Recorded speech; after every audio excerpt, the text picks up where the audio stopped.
One thing I like to do for fun is get a lot of these apps that change your wallpaper and change how the device looks for fun, just because look at this.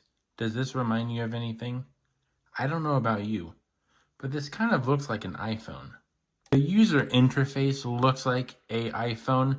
This is actually a Samsung A14, and the UI looks very just iOS-esque.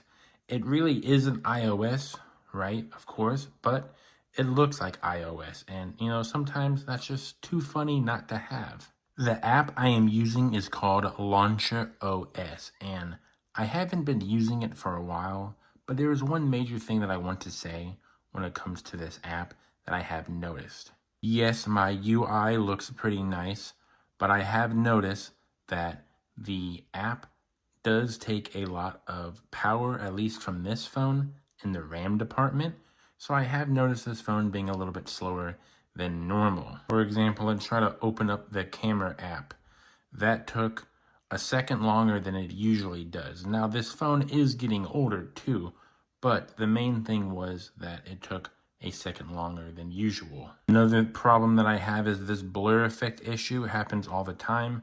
You can go to collections and custom wallpaper, it will open up. But the main thing is I want a cute ass anime girl as my wallpaper. So if you keep seeing that issue, then I would immediately delete this phone app and just go with the standard UI7. UI7 looks good enough for me.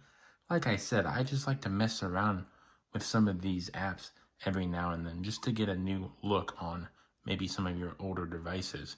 And I have one problem right there where I couldn't go to the freaking next page. That was crazy. Oh my gosh. I was freaking out because that was the first time that happened. And look, it looks exactly like an iPhone. Maybe this is brand new to UI7, but I don't remember this looking like UI7. Now this definitely looks like something an Apple device would have. Even though it does make your phone slightly slower, I do believe that it is nice to have a good looking display on your phone. Might as well change it up every now and then so you don't get bored looking at the same phone, layout, UI, however you want to say, over and over again, and just change it up like I said. Breathe life into an older device. I have seen this work with something like a 20 Ultra or a 20 FE. They use some type of app to make it look like UI7 just for fun.